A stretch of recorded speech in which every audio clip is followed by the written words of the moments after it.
Next gen நேயர்கள் அனைவருக்கும் அன்பார்ந்த வணக்கங்கள். நான் உங்கள் வாழ்க வளமுடன் ஜோதிடர் ஸ்ரீ குரு சுந்தரவடிவேல். இப்போ பார்த்தீங்கன்னா 2025 கார்த்திகை மாத பலாபலன்கள் எப்படி இருக்க போகுது, என்ன செய்யலாம், என்ன செய்யக்கூடாது, என்ன விதமான வழிபாடுகள் உகந்ததாக இருக்கும் அப்படிங்கிறதை பற்றியும், ஒவ்வொரு ராசிக்கும் நட்சத்திர பலன்கள் எப்படி இருக்குது இந்த கார்த்திகை மாதத்தில் அப்படிங்கிறதையும் நம்ம விரிவாக பார்க்க போகிறோம். அப்படி பார்க்கையில் கிரக மாற்றங்கள் அப்படின்னு எடுத்துக்கிட்டோம் அப்படின்னா, இந்த கார்த்திகை மாதத்தில் பாருங்கள், சுக்கிரன் அப்படிங்கிறது பயிற்சி ஆகிறார். காலச்சக்கரத்தின் 7ஆம் இடத்திலிருந்து 8ஆம் இடத்துக்கு பயிற்சி ஆகக்கூடிய சுக்கிரன்.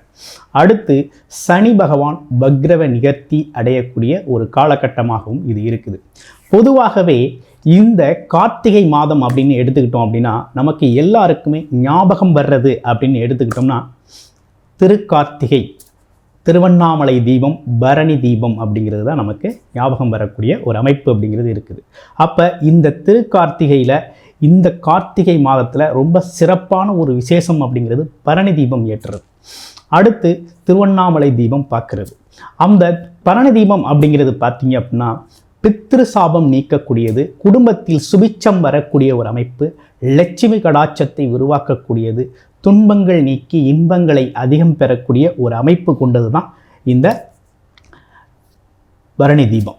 ஸோ பரணி தீபம் அப்படிங்கிறது கண்டிப்பாக எல்லோரு வீட்டிலையும் ஏற்றக்கூடிய ஒரு அமைப்பு அப்படிங்கிறதும், வழிபாடு செய்யக்கூடிய அமைப்பு அப்படிங்கிறதும், குலதெய்வ வழிபாடு மட்டுமல்லாது அந்த காலகட்டத்தில் நமக்கான உயர்வை நோக்கிய வழிபாடு அப்படிங்கிறதையும் நம்ம செய்யக்கூடிய ஒரு அமைப்பு அப்படிங்கிறது கார்த்திகை மாதத்தில் இருக்குது.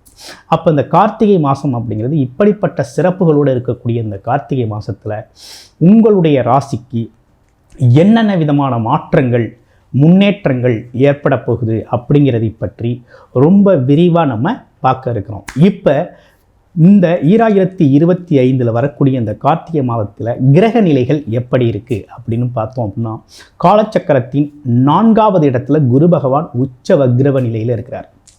அடுத்து கேது பகவான் 5ஆம் இடம்.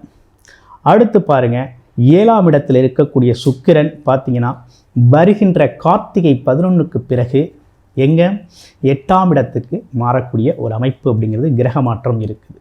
சூரியன், அதே நேரத்தில் செவ்வாய் பகவான் அப்படிங்கிறவங்க காலச்சக்கரத்தின் 8ஆம் இடத்துல இருக்கிறாங்க. இதே காலகட்டத்தில் 11ஆம் இடத்துல ராகு பகவானும், 12ஆம் இடம் சொல்லக்கூடிய மீனம் ராசியில் சனி பகவானும் வக்ரவ நிவர்த்தியோடு இந்த மாதம் இருக்கக்கூடிய ஒரு அமைப்புகள் கொண்டது தான் இந்த மாதம். அப்போ இந்த மாதத்தில் இப்படி கிரக நிலைகளோடு இருக்கக்கூடிய இந்த மாதத்தில் உங்களுடைய ராசிக்கு என்ன நடக்கும், என்ன செய்யலாம், என்ன செய்யக்கூடாது அப்படிங்கிறதை பற்றி நட்சத்திர பலன்களோட இப்போ பார்க்க போகிறோம். கன்னிராசி, காலச்சக்கரத்தின் 4ஆவது ராசியாக இருக்கக்கூடிய கன்னிராசி, ராசிநாதன் புதன் பகவான். எதுலேயும் பார்த்தீங்கன்னா ஆசைகள், கனவுகள் சார்ந்த விஷயங்களை நிறைவேற்றிக்கிறது அப்படிங்கிறது, திட்டமிட்டு செயல்படுறது அப்படிங்கிற ஒரு அமைப்பு அப்படிங்கிறது பார்த்தீங்கன்னா ரொம்ப சிறப்பாகவே இருக்கக்கூடிய ஒரு தன்மை உங்களுக்கு உண்டு. உங்களை பொறுத்த வகையில் கிரக மாற்றங்கள் அப்படிங்கிறது ரொம்ப சாதகமாக இருக்குது. ஆமாம், 2ஆம் இடத்திலே சுக்கிர பகவான் ரொம்ப அம்சமாக ஆட்சி பலம் பெற்று இருக்கிறார். பிறகு 3ஆம் இடத்துக்கு மாற்றம் அடையக்கூடிய நல்ல தன்மை இருக்குது. இதில் ஒரு விஷயம் என்னென்னா, உங்களுக்கு கண்டகச்சனி அப்படிங்கிற ஒரு பாதிப்பு அப்படிங்கிறது இருக்குது. கண்டக சனி பாதிப்பு இருக்குது. சனி பகவான் வக்ர நிலையில் இருந்தவர் இப்போ வக்ரவ நிவர்த்தி வேற அடைகிறார். ஓகேங்களா, அது ஒரு விஷயம் இருக்குது. ஸோ இதே காலகட்டத்தில் நீங்கள் செய்ய வேண்டிய விஷயங்கள், உங்களுக்கு நடக்க வேண்டிய விஷயங்கள் என்ன அப்படின்னு பார்த்தோம்னா, குரு பகவான் உங்களுக்கு ரொம்ப சாதகமாக 11ஆம் இடத்துல அமர்ந்திருக்கிறார். அமர்ந்தவர் உச்சபலம் பெற்று வக்ரவ நிலையில் வேற இருக்கிறார். உச்சபலம் வக்ரவ நிலையில் இருக்கிறாரு. அப்போ இதெல்லாம் உங்களுக்கு என்ன மாற்றத்தை கொடுக்கும்னா, ஃபஸ்ட்டு இந்த குடும்ப விஷயங்கள் கொஞ்சம் சரியாகுங்க. தனம், குடும்பம், வாக்கு, குடும்ப பிரச்சனைகளுக்கு ஒரு தீர்வு கிடைக்கும். ஏன்னா உங்கள் ராசியில் தான் சுக்கிரன் பார்த்தீங்கன்னா நீசம் பெற்று ரொம்ப நாள் இருந்துட்டார்.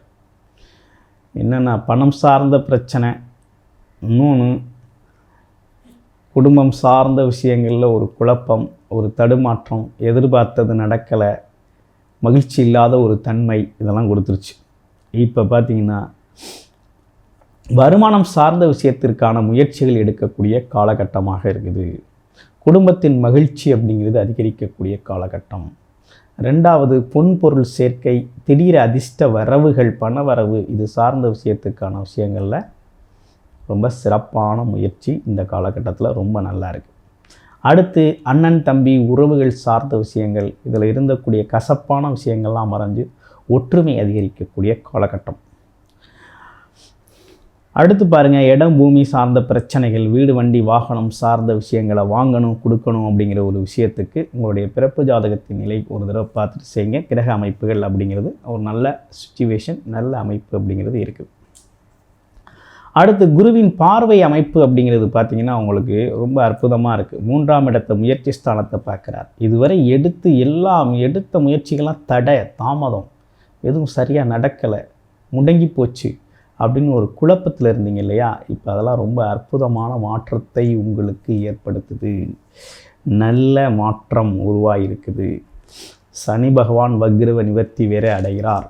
கண்டகச்சனி பாதிப்பு அப்படிங்கிறது பார்த்தீங்க அப்படின்னாக்க ஒரு பக்கம் இருந்தாலும் குரு பகவான் 11ஆம் இடத்துல இருந்து உங்களை பாதுகாப்பு அப்படிங்கிற ஒரு விஷயத்தில் முயற்சி எடுக்க வைக்கிறார். அதே நேரம் மனம் சார்ந்த விஷயத்தில் இருக்கக்கூடிய தடுமாற்றத்தை போக்கக்கூடிய ஒரு அமைப்பு அப்படிங்கிறத கொடுக்குறார். என்னதான் இருந்தாலும் 12ஆம் இடத்துல இருக்கக்கூடிய கேது, பாம்பு கிரகம்னு சொல்லக்கூடிய கேது பகவான் அப்படிங்கிறது ஒரு நிம்மதி இல்லாத ஒரு தூக்கம், நிம்மதி இல்லாத ஒரு நிலை, நிம்மதி அப்படிங்கிற ஒரு விஷயம் பார்த்திங்கன்னா ரொம்ப ஒரு தடுமாற்றத்துக்குரிய செய்தியாகவே இருக்குது. அப்போ இந்த விஷயத்தில் பார்த்திங்கன்னா உங்களுடைய 12ஆம் இருக்கக்கூடிய கேது பகவானால் பார்த்திங்கன்னா ஒரு அடிக்கடி மருத்துவமனை செலவு, அது மட்டும் இல்லாமல் பார்த்திங்க அப்படின்னா ஒரு நிம்மதி இல்லாத உறக்க நிலை, ஏதாவது ஒரு அசை போட்டுக்கிட்டே இருக்கிறது, இப்படிப்பட்ட விஷயங்கள்லாம் நடக்கக்கூடிய ஒரு அமைப்பை கொடுக்குது. இந்த குரு பகவானின் 11ஆம் இடத்து பார்வை அப்படிங்கிறது பணவரவு, பொருள் வரவு, லாபம் தரக்கூடிய ஒரு அமைப்பு, எதிலும் ஒரு சந்தோஷத்தை கொடுக்கக்கூடிய அமைப்பு, பதவி உயர்வை தரக்கூடிய அமைப்பு, வேலை தொழில் முன்னேற்றத்தை தரக்கூடிய அமைப்பு, இந்த மாதிரி விஷயங்களில் நல்ல மாற்றத்தை உருவாக்கியிருக்கு. உங்களுடைய பிறப்பு ஜாதகத்தின் நிலையில் என்ன தசாபுத்தி அமைப்பு இருக்குங்கிறத பார்த்துட்டு பலனடைங்க. ரொம்ப அற்புதமாக விஷயங்களை இந்த காலகட்டத்தை கடந்து போகலாம்.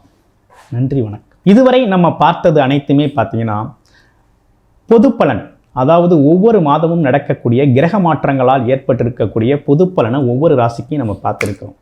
அப்போ ராசி லக்கணம் அப்படிங்கிறது வேறு வேறாக இருக்குது. ராசி அப்படிங்கிறது பார்த்தீங்கன்னா 12 ராசிக்குள்ளே ஏதோ ஒரு ராசி அப்படின்னு நீங்கள் இருப்பீங்க, நட்சத்திரத்தில் இருப்பீங்க.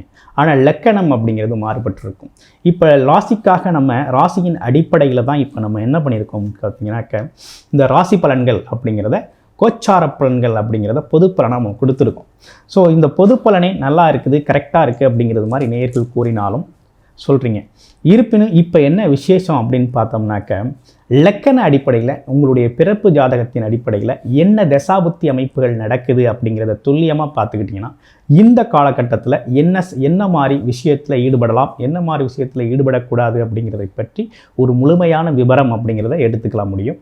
அது மட்டும் இல்லாமல் உங்களுடைய பிறப்பு ஜாதகம் தொடர்பான டீட்டெயில்டான விரிவான தசாபுத்தி அமைப்புப்படி ஒரு தெளிவான கன்சல்டேஷன், பர்சனல் கன்சல்டேஷன் உங்களுக்கு தேவைப்படுது அப்படின்னா டிஸ்பிளேல தர்ற நம்பருக்கு கால் பண்ணி அப்பாயின்மெண்ட் ஃபிக்ஸ் பண்ணிக்கிட்டு உங்களுடைய பர்சனல் கன்சல்டேஷனை நீங்கள் முழுமையாக எடுத்துக்கலாம்.